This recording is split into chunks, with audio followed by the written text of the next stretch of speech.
ഇനി തീ അധികമൊന്നും വേണ്ട, തീ കുറച്ച് മതി. ഇനി പാങ്ങിൽ ഇളക്കി ഇളക്കി ഇതിനെ കുറിയിക്കണം. ഞാനിന്ന് ഉണ്ടാക്കാൻ പോകുന്ന ചോളപ്പൊടിയുടെ സജ്ജിക. ഞങ്ങൾ പണ്ട് കാലത്ത് സ്കൂളിലെല്ലാം പഠിക്കുമ്പോ ഈ സജ്ജിക ഞങ്ങൾക്ക് കിട്ടിയത്. ആ സജ്ജിക ഇപ്പിനെ ഞങ്ങൾക്ക് ഇതുവരെ എവിടുന്ന് കിട്ടിയിട്ടില്ല. ഇപ്പൊ എല്ലാരും പറഞ്ഞിട്ട് ഇങ്ങനെ പീടികയിലെല്ലാം ഉണ്ട് ചോളപ്പൊടിയിലെന്ന്. അങ്ങനെ ഇന്നലെ മേടിച്ചു കൊണ്ടിട്ട് ഞാൻ ചോളപ്പൊടി ആക്കാൻ തുടങ്ങുന്നത്. പണ്ട് കാലത്ത് ഭയങ്കര പട്ടിണിയെല്ലാം ഉണ്ടാകുന്ന സമയത്ത് ഈ ഉച്ചക്ക് ഈ സജ്ജിക കിട്ടിയതിനോട് തന്നെ വന്നിട്ട് വൈകിട്ടാകുമ്പോ ഒരു ചോറേ ഉണ്ടാവും. അങ്ങനെ ഇപ്പൊ അതൊന്നും ഇല്ലല്ലോ. ഇപ്പൊ ഏത് വേണമെങ്കിലും നമുക്ക് പീടിയെന്ന് മേടിക്കാനും കിട്ടും. പണ്ടത്തെ ക്ഷാമമെല്ലാം മാറിയില്ലേ. പുതിയ തലമുറക്കൊന്നും അതൊന്നും അറിയില്ല. അങ്ങനെ ഞാൻ ഇനി സജ്ജികയുടെ ഇത് കാണിക്കുന്നത് നിങ്ങൾക്ക്. ഇത് ചോളപ്പൊടി, നമ്മ പിട്ടിനെല്ലാം പൊടിക്കുന്ന അങ്ങനത്തെ പൊടി. ഇത് നല്ല മഞ്ഞ നിറവുണ്ട്. ഇനി വേണ്ടുന്ന ചേരുവയെല്ലാം ഞാൻ പരിചയപ്പെടുത്തി തരാം.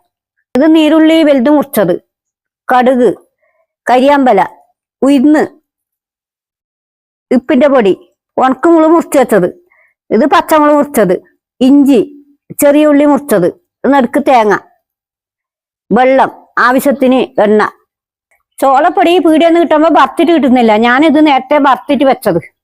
ഇനി പാചകം ചെയ്യാൻ പോകുന്നത് ഞാൻ.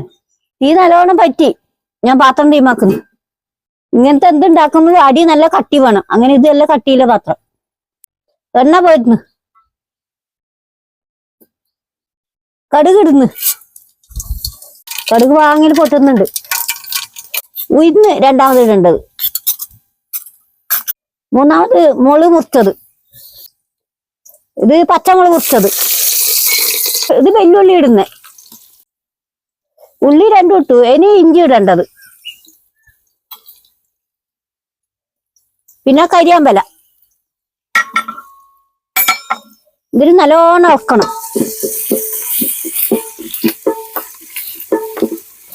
ഇതിന്റെ പച്ചമണം മാറുവോളം ഇതിനെ ഇളക്കണം.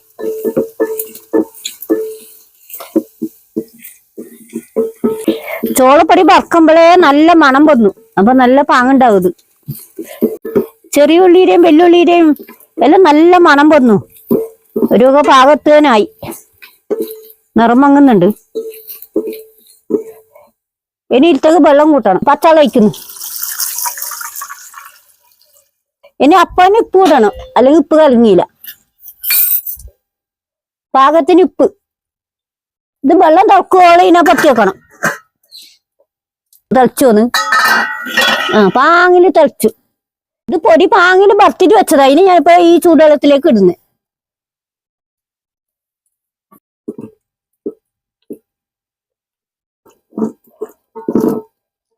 ഇത് തേങ്ങ വേണം, അങ്ങനെ തേങ്ങ ഇടുന്നു.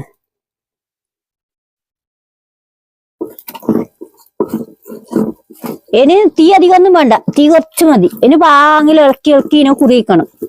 നല്ലോണം ഇളക്കണം. പണ്ട് കാലത്തൊന്നും ഞങ്ങൾ വെക്കുന്നുണ്ടില്ല. ഞങ്ങൾക്ക് സജ്ജിക തിന്നു തന്നതേ ഇല്ല സ്കൂളിൽ നിന്ന്. വലിയ തരി ആയതുകൊണ്ട് ഇങ്ങനെ, വലിയ തരിയെങ്കിലും കുറച്ച് പൊടി പൊടിയായിട്ടുണ്ടാവും. ഇത് ഞങ്ങൾക്ക് തിന്നാൻ പാങ്ങധികം. അങ്ങനെ ഞാൻ ചെറിയ തരിയോടെ ആക്കിയത്. ഇത് തന്നെ വാങ്ങി വെച്ചിട്ടാകുമ്പോ നല്ല പാങ്ങിൽ ഉറക്കും. നല്ല പാകമായി ഞാൻ വാങ്ങി വെക്കുന്നു.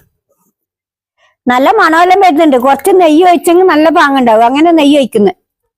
ഇളം ചൂടോടെ കുറച്ച് നെയ്യ് ഒഴിച്ചിട്ട് ഇളക്കിയാൽ നല്ല പാങ്ങാവും. ചൂട് തന്നിട്ടില്ല. ഇത് തന്നെ സ്കൂളിലെ സജ്ജിക പണ്ടത്തെ. ഇന്നിപ്പോ ഓർമ്മ വന്നു സ്കൂൾ പഠിച്ചത്. ചോളത്തിന്റെ നല്ല മണവും വരുന്ന്, നല്ല കുണവും ഉണ്ടാവും. തിന്നിട്ടാൻ പറയും. ചോളപ്പൊടിയുടെ സജ്ജിക ആയി. ഞാൻ പാങ്ങുണ്ടോക്കട്ട്.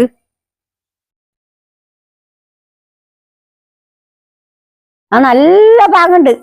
ഞാൻ പണ്ട് കാലത്ത് തിന്നതേ ഇല്ലല്ലോ. അയ്പിനെല്ലാം മറന്നു. ഇപ്പൊ താടിയെ തിന്നുമ്പോഴേക്ക് നല്ല പാങ്ങായിട്ട് കാണുന്നുണ്ട്. പണ്ട് കാലത്ത് തേങ്ങയൊന്നും ഇടലില്ല, തേങ്ങയൊന്നും ഇല്ല. ഇപ്പൊ തേങ്ങ ഇടും. വേണ്ടുന്ന ചേരുവെല്ലാം ചേർത്തുകൊണ്ട് കുറച്ചധികം പാങ്ങുണ്ട്. അപ്പൊ എരിവെല്ലാം ഇല്ലത് കൊണ്ട് ഞാൻ കുറച്ച് നെയ്യ് ഒഴിച്ചു നോക്കി. അപ്പൊ അതിനായിട്ട് പാങ്ങായി. നിങ്ങൾ വരുന്നെങ്കിൽ ചോളപ്പൊടി കിട്ടിയെങ്കിൽ ഇതേപോലെ ആക്കി നോക്കണം. എന്റെ വീഡിയോ ഇഷ്ടപ്പെട്ടെങ്കിൽ ലൈക്ക് ചെയ്യുക, ഷെയർ ചെയ്യുക. നാളെ പുതിയ വിശേഷമായി കാണാം.